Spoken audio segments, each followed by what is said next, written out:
Hello, hello, and welcome, everybody.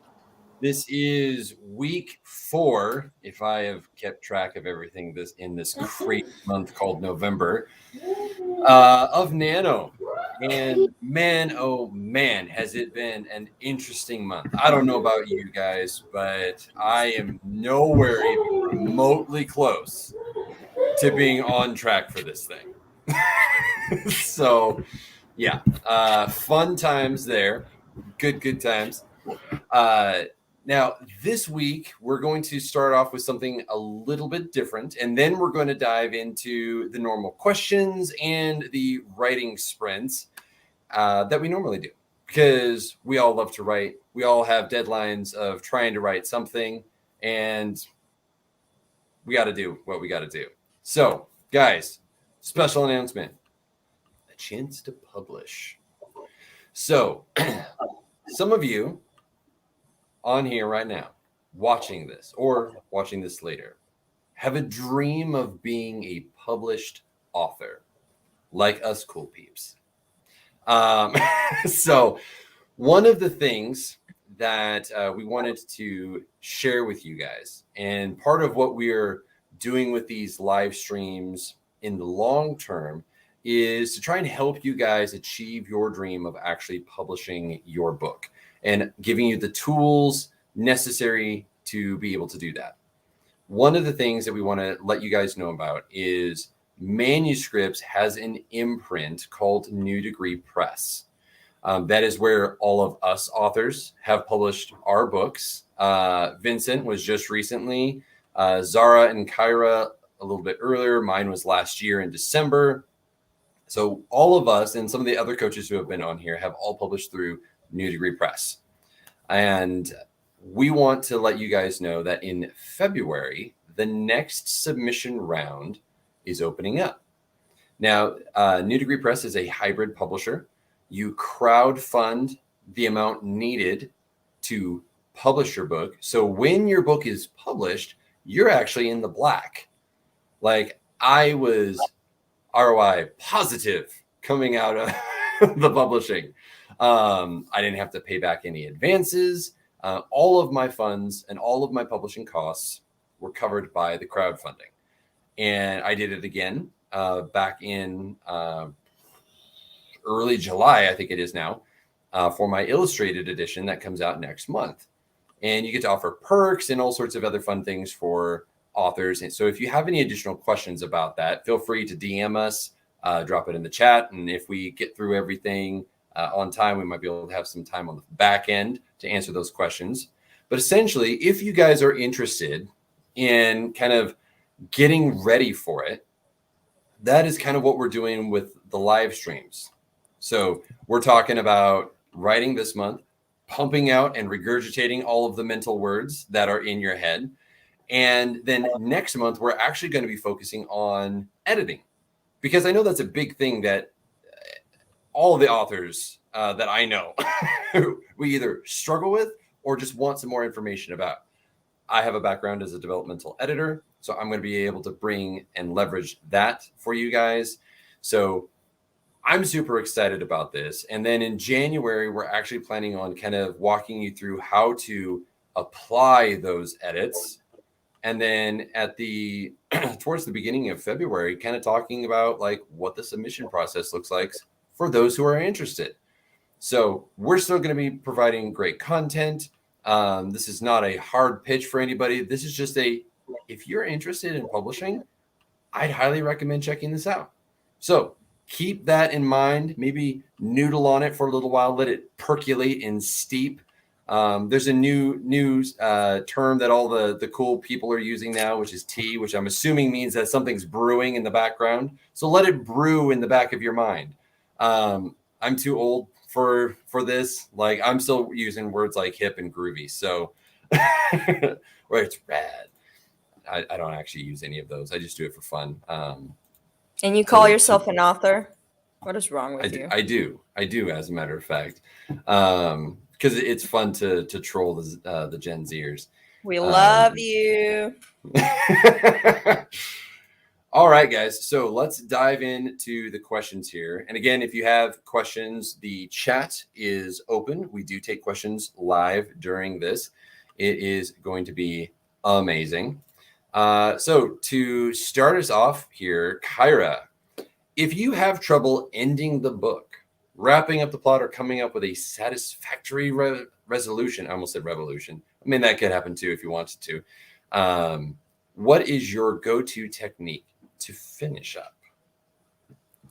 That's an excellent question, because honestly, I feel like the nuances of this, it kind of depends on each project, but the way in which I like to frame the conversation, and that is my beautiful sister singing in the background. The way in which I like to frame the conversation is thinking in terms of what question do you know you want to have answered? And what are the questions, or really one question, that you are okay with being unanswered? That is how I like to frame my endings. Because if you think, like, in theory, because you're the author of the book, you could make any sort of event happen. But at the end of the day, when somebody closes your book, you want for them to be asking questions, and but you also want them to feel satisfied with answers. So ultimately, the best way to go about it would be to think in terms of, okay, so what relationships have not been resolved? What relationships do I want to leave unresolved? Is this going to be a series? So I'll have the opportunity to tie up loose threads later on. Is this a standalone? Do I want for there to be some sort of ambiguity and that ambiguity will tease and sort of flesh out the actual meaning of the story?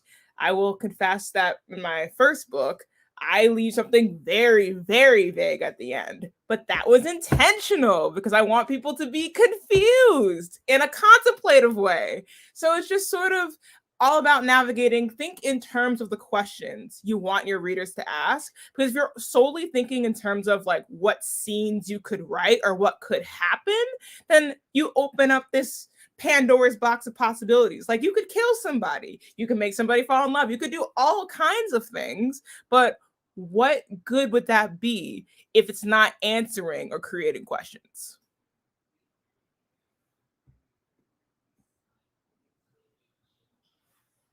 I agree. I think like my book leaves off on a cliffhanger, and it's what I wanted readers to end with is just like, what's next? Because I leave them off with this, oh crap, like this isn't good, like everything's going downhill, this poor beans, like so yeah, being purposeful, being intentional about like what that question is and how you're framing it, and how the reader is going to receive it.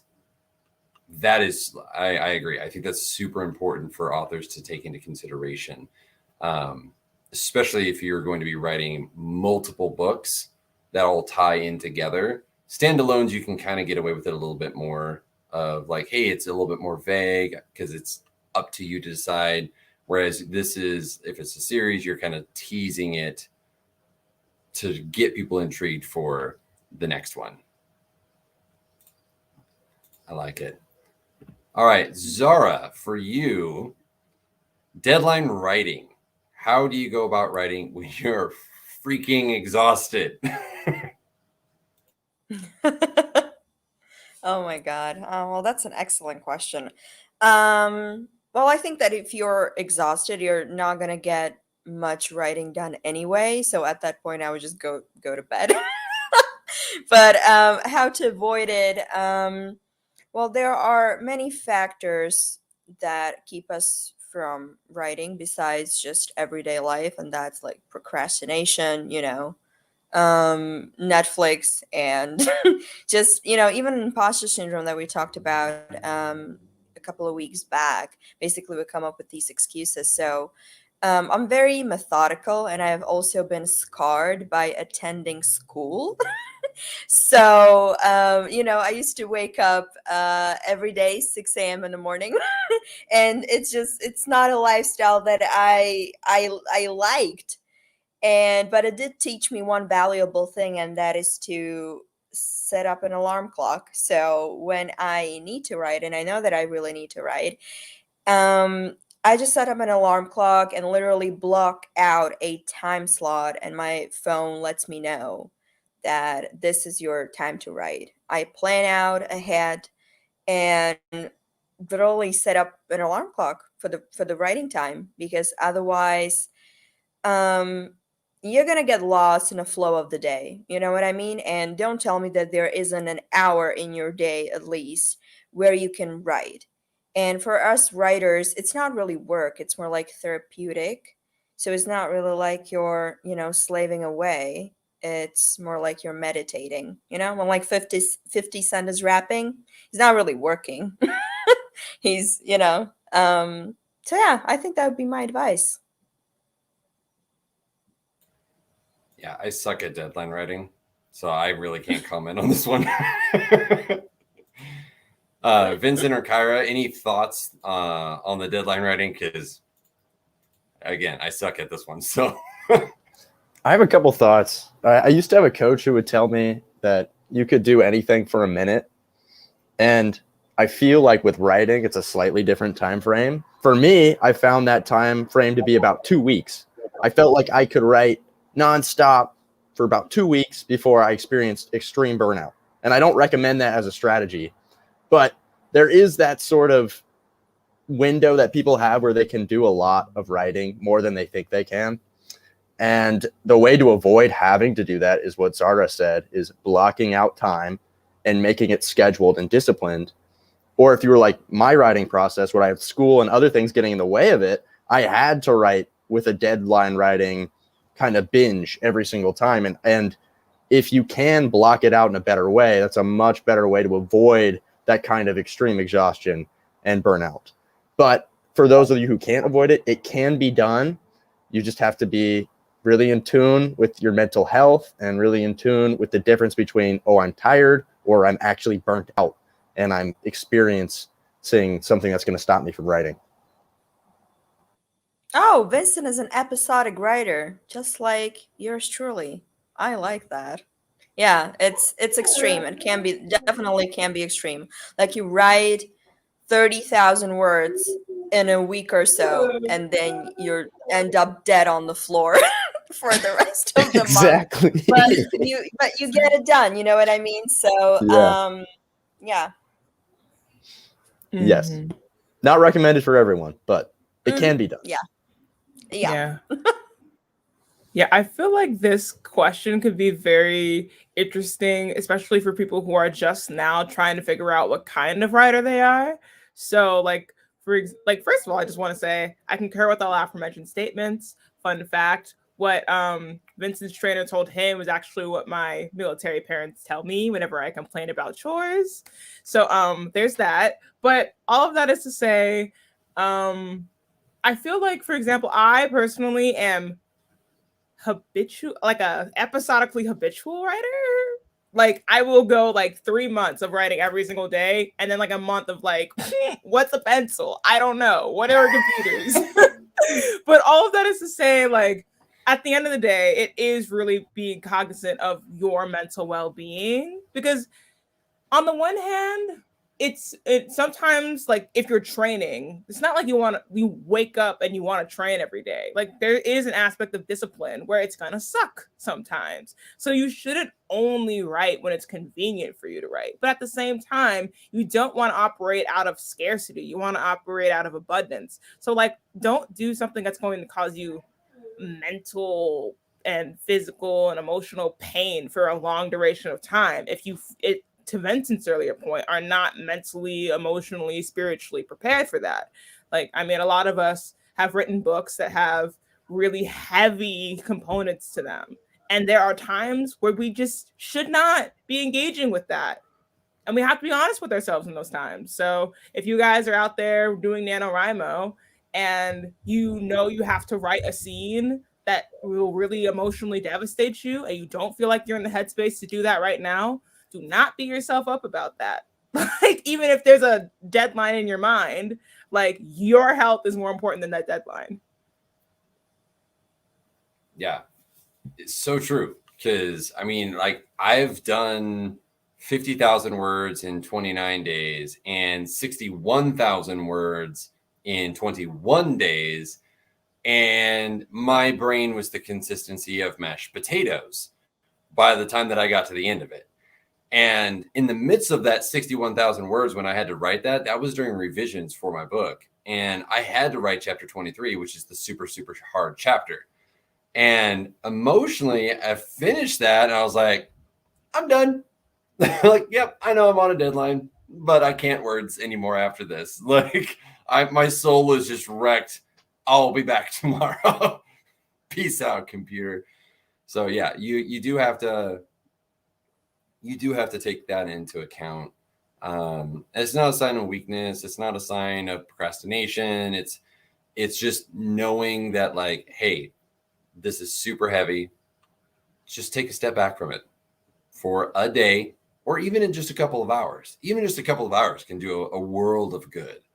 So just kind of keep that in mind, guys. Like, it's an okay thing to take a step back from it.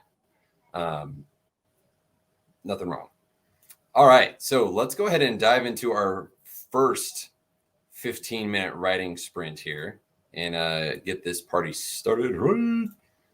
It's going to be a good time. Unfortunately, my Atticus stopped working for a little bit. So I'll actually be working on book 2, like I'm supposed to be doing, because all the people are pestering me about it. And, well, I can't leave them hanging. So that's what I'm going to be working on.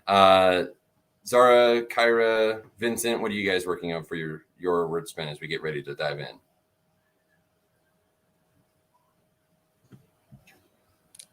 I am working on an article for the teen magazine because my job is to review stuff. And I have to review the wonderful Diana the musical for them, which recently has been, released on Netflix. And then I have to review the Tick Tick Boom musical. So I'm working on that. I'm looking forward to it. Fun times. Sorry, I'm just not in a headspace where I can write nonfiction. So, but I sometimes writing hurts, but we'll get through it. That's true. Go for it, Kyra. What are you writing? I'm still chipping away at a Zara Blaze. I mean, part of the reason why I mentioned the whole emotional thing earlier is that that's kind of what's happening to me right now. This book is a lot more painful for me to write than I thought it would be. But slowly but surely chipping away at it. Mm-hmm. Nice. I'm doing a short story. Pretty cut, dry short story. So nice. Excellent. All right, guys, let's dive in here, and I will get the timer pulled up. Maybe. Yep, there it is. Excellent. All right, everybody. 15 minutes on the timer. On your mark. Get set. Go.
Ding, ding.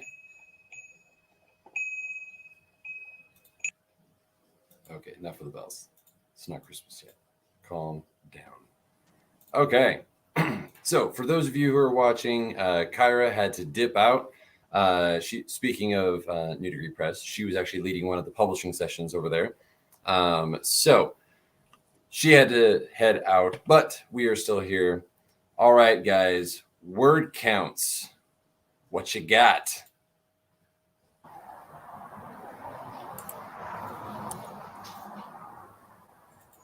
$208 over here. 104 on my end. Nice, nice. I'm about sitting you? at 256. Nice.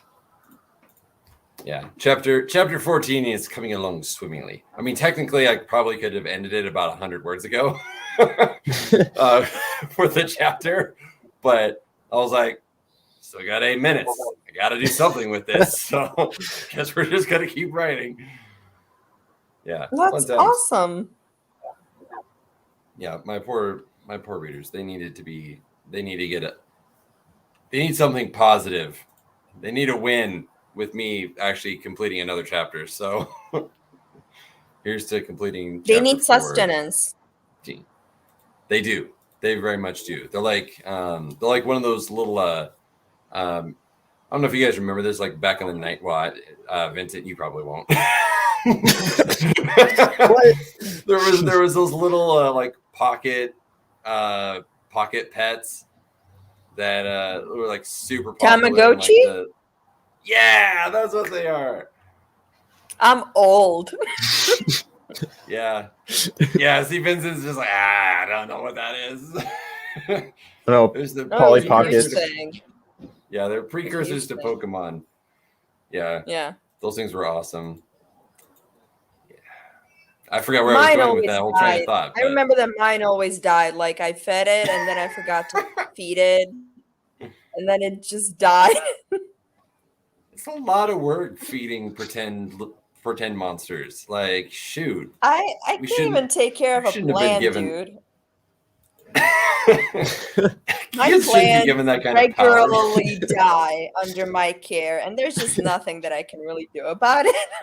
Like I love them. I feed them with love and water sometimes, occasionally, but they still die. Well, the sometimes occasionally part might be the reason. You think so? I don't know. I think it's the fact that they just don't like me. I mean, maybe, but you're very lovable, so that's probably the occasionally part. Well, I appreciate you. Absolutely. We got you. All right. So, Vincent, we got questions for you now. How do you fix a central plot hole close to the deadline? Yes. To answer this one, I kind of want to reiterate what Zara was talking about earlier, in the hopes that you have structured writing on the small scale in terms of meeting the deadlines, and then structured writing on the large scale in terms of the entire publishing process. And you're working on different things along the way.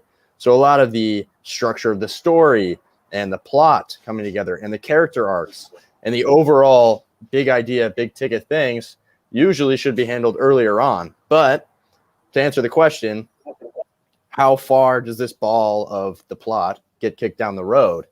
And before you notice something, sometimes that can happen. And it's, people aren't perfect and we aren't perfect as writers. And this happen to me in my publishing process.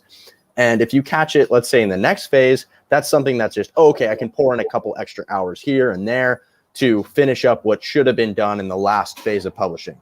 But worst case scenario, let's say you're really getting close to the deadline. You're at the point where the only edits you should be making are grammatical, small details, all these sorts of things that a plot hole is just too big for. Sorry, the mailman just arrived. So if you hear clinking in the background, that's what it is. But, so, okay, you're really on a crunch with this. Basically, you have a couple choices with how you can work it out. One is you can ask for an extension, no matter who you're publishing with. I mean, you can try and work that out. But let's say that's not a possibility for you. You can either patch things up at least in my mind, this is from my experience, you can either patch it up and give your best possible simple answer that fixes the plot hole once you're aware of it. And a lot of times these are easy to spot and they come off as not too clean and not a lot of efforts put into them. However, if you do a simple fix well, then that's what it is. It's a simple fix. However, there's the other option is making the plot hole obsolete. And that's changing a bunch of other things in your story so that it's not even a plot hole anymore. You don't have to answer that question because nobody's asking that question anymore. So it's about digging into why is this a plot hole and how do I make it obsolete through either explaining it or just changing things around. But if you're late in the process, I usually recommend you got to get it in. You got to have a book that makes sense. Usually slap a Band-Aid on it as best you can. Otherwise, it's time to consider making an extension and really going back to the structural core problems that should be worked on earlier on. Yeah. Zara, any additional thoughts on that one? It depends on, I agree with Vincent, first of all, but it heavily depends on which stage of the publishing process you're in. If it's just the first draft deadline, then that's fine. Like, it can be garbage. And there can be like a central plot hole and you'll fix it later. However, if there is a central plot hole in your story by the end of your book, after you revised it, then you probably did something really wrong, and it's like, I'm sorry to say this, but it's probably unfixable. Central plot holes usually disrupt the entire flow of your book, and it's just nonsensical. It's not logical, which it shouldn't happen if you're equipped with editors and the people that understand the story and are there for you, writing it with you.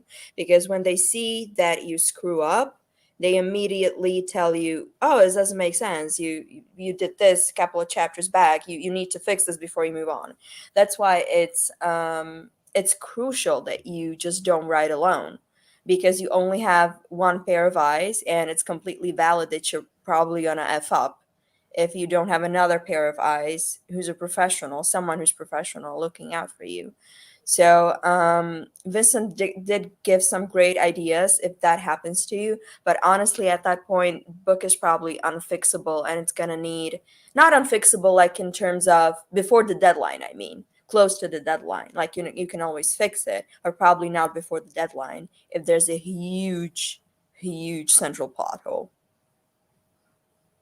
Yeah, when it comes to the deadline, yeah, you don't want to publish an unfinished book or something that has a hole the size of Canada in it.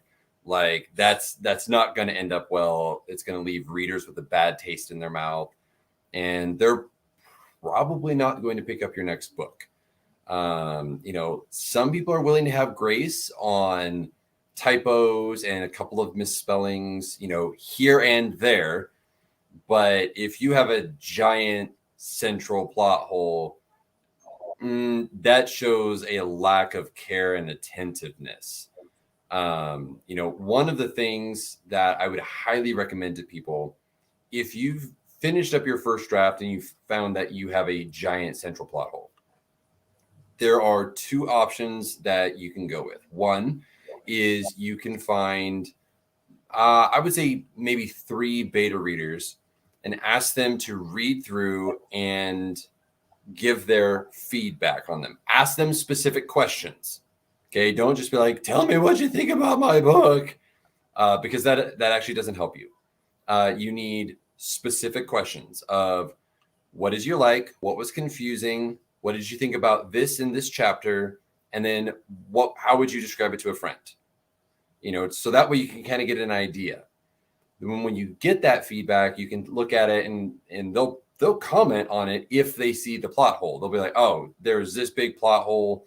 It needs to be fixed. And be like, okay, yes, this is why you ask specific questions. If your plot hole's in a specific chapter and you notice it, that's where you ask that specific question.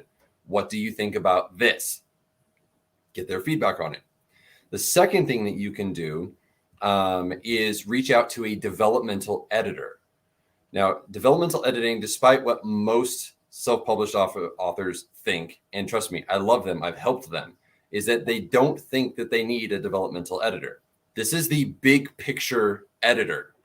This is one of the most important types of editing. It's also one of the most expensive, so I understand why people don't tend to go for it.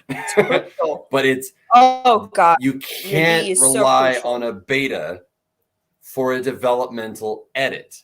That's not what they're trained in. That's not how, they don't know, because they're readers. That is what they do, is they read. They don't edit. So find a developmental editor who will go through it. Now, you can go back through with your beta feedback, get a draft 2 going, and then submit draft 2 to the editor. This is if you're going the straight self-publishing route. If you're going to pitch it to an agent or something like that, that's different, because you still want to address it as much as possible in that second draft.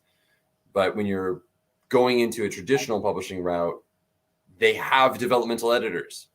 It goes through developmental editors with a traditional publisher. So why would you not do the same for your book? There is reasons. This is big brain stuff, guys. This is next level authoring. So keep that in mind, is you definitely want to do a developmental editor. And the great thing about... Oh, go ahead, Vincent. Oh, no, it's okay. Well, I was just going to say that the great thing about developmental editor, like to piggyback off of Steven's point, is that they don't exactly pick your book apart. That's what's great about it. That if you are starting out as a writer and you are kind of being self-conscious about it, which is completely fine and completely normal, but we've all been there, developmental editor won't pick your book apart sentence by sentence, which is something later editors will do for sure. But like for the starters, they will just tell you the big picture, and when you start losing focus, they'll go in there and just tell you this doesn't play out into the message of the book or something like that. Basically, they will keep you from effing up the big stuff, which is like the fundamentals of your book. So no need to be afraid of them. They're great. We don't hate them. We hate the later editors that come in later. We hate those because they're literally going sentence by sentence, and it hurts very much. But the DEs are great, and you definitely need one. I mean, we have stories, right, guys, with our developmental editors. They're great.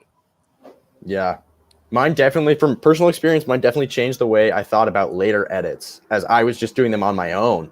And that was probably the most valuable thing from it all, from the developmental editor, is knowing that I need to focus on the big picture and how to actually do that, because it is a skill set that a lot of authors may not have worked on as much as they think they have, because I thought I was fine. And then I realized, oh my gosh, I'm losing myself in different moments of the book, and I'm not seeing it play out on this big picture. And from then on, I was going and doing edits based on a character progression of just 8 steps. I think it's the Dan Harmon's story circle or something. And I just had that by me as I was doing later edits. And I never would have done that or thought about that if I hadn't had that early step. So the fact that you get a central plot hole really close to a deadline probably means you haven't ingrained that type of thinking from your developmental editor early on in the writing process. And it really should be, the fixes I was saying are more like slapping a Band-Aid on it. People can see that. So the real fix should be scaling back, taking a step back, and actually dedicating some time to changing the way you think about how you're writing on a bigger picture. Yeah, I agree. And that's where a developmental editor, especially a good one, they'll teach you how to improve for later on. That is what a good developmental editor does. And that's one of the reasons why I loved doing developmental edits. It's because it was about helping people improve the storytelling aspect of it, not just the grammar, because I don't has gooder grammar, but I has gooder storytelling. So I can do that. All right. So for mine, how do you do filler chapters in case your book needs more words? This is interesting because I actually just recently got a review by a fellow YouTuber, Skooky Reviews.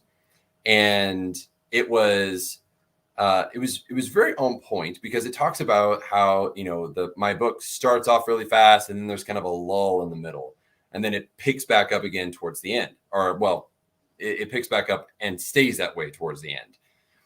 And she wasn't wrong in that. Now, mine was purposeful because I want to show that these people are just, you know, in my story, they're very real, right? There's real joys and stuff, and that does come with a lull.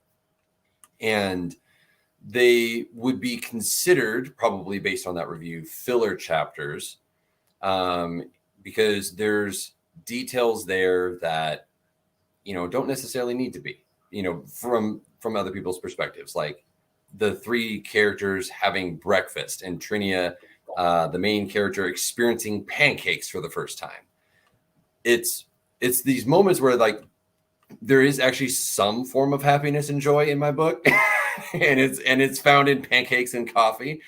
But when you're looking at a filler chapter, don't just throw a bunch of words into the chapter and be like, done, just because you need more words. It should be, again, as everything it should be, purposeful and intentional. What is it going to gain the reader? What insights is it going to give the reader? Is it allowing the reader to breathe? That's really what those chapters were, is that we have so much intensity right up at the start of my book that we needed a moment to kind of come down, to have a breather moment. So that way it's not just like go, go, go, go, go the whole time. They needed to have that space to kind of breathe. And then my hope is that it would leave the reader going, but where's this other character? What's happening here? Because there was all of this stuff, and now that person is just kind of gone. It's a little suspect. And the characters actually comment on that a few chapters later. Like, hey, does nobody think it's just a little bit weird that the blood-sucking banshee that was chasing after us suddenly just stopped? Anybody else think about that? And all the other characters like, man, that's a really good point. I hadn't thought about that. We were so busy trying not to die. It hadn't even occurred to us. So there's those moments, right? Those moments for readers to breathe. I think of it as like classical music. There's those pauses, right? There's the silence, or it'll build up and then it'll kind of come back down. And then it'll kind of be low for a little bit, and then it comes back up, you know, towards the ending. That's how I view the pacing of my book, and that's what I would encourage people. Crescendo. You crescendo the hell out of it. Yes, you crescendo so hard that you know, people just read the book. But that's the idea behind the pacing of my book. Is I think of classical music. And I would recommend you guys to listen to some classical music to kind of get the auditory idea of what it is that I'm describing here. You know, because you have those beats, you have those beautiful moments where it kind of comes up and then it just kind of drops and fades back down a little bit. Doesn't end.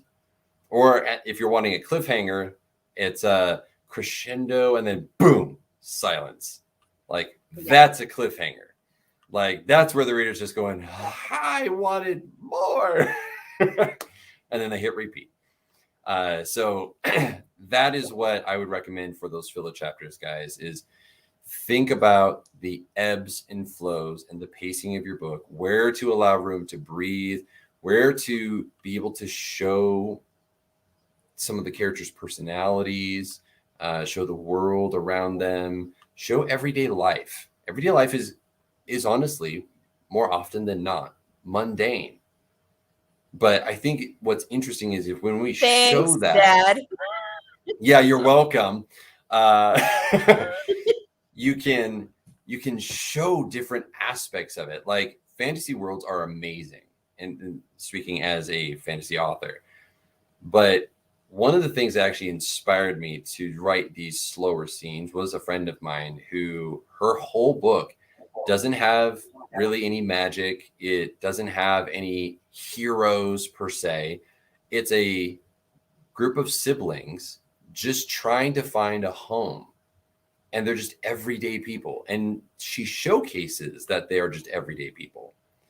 And that's one of the beautiful things that it really inspired those moments of like, what does every day look like in a fantasy world where there is magic, where there are heroes? Like, what is that? So take that into consideration, guys, as you write your books. Any other thoughts on this one before we jump into our final writing sprint? Yeah, Steven, you know what that made me think of?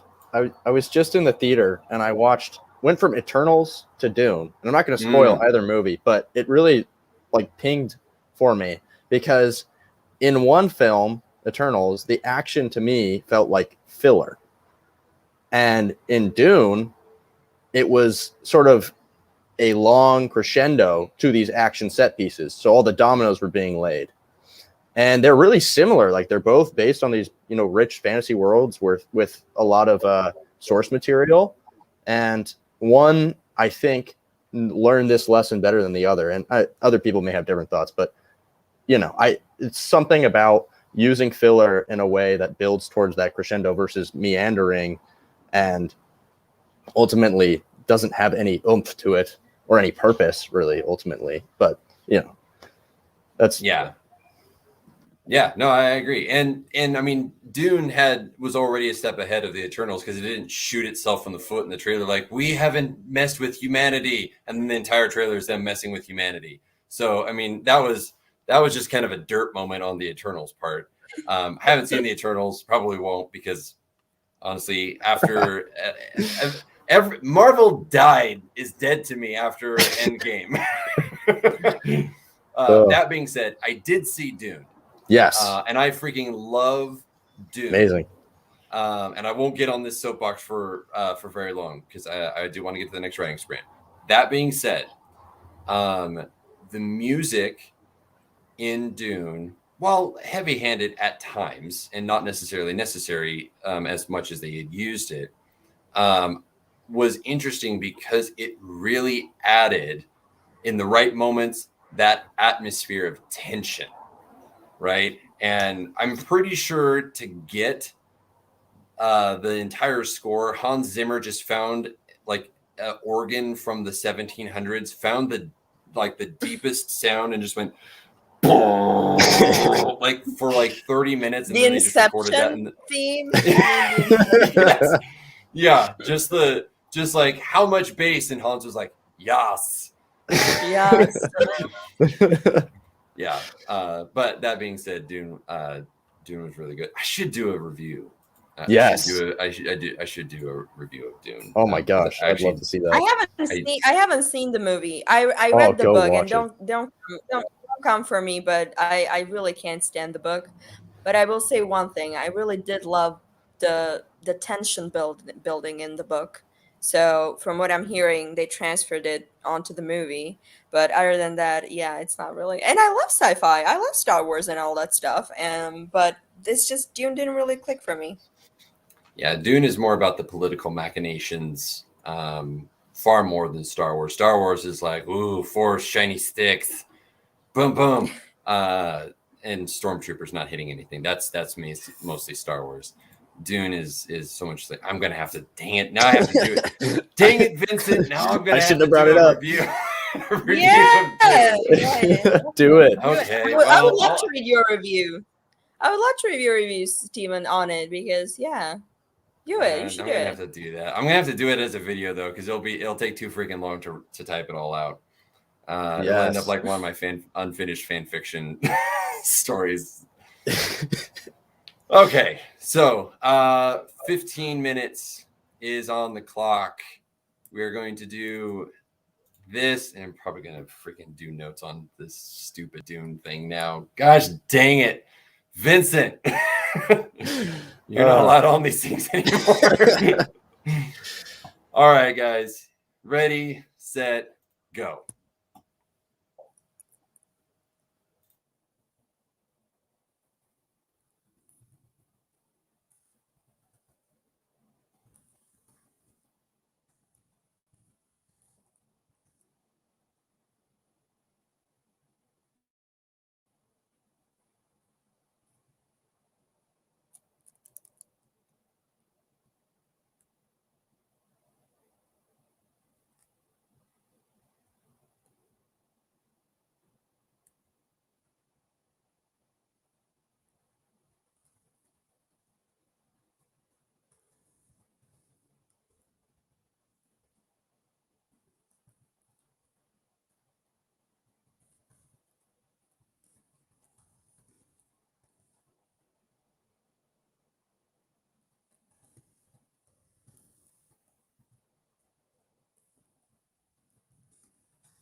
Oh boy, We're back.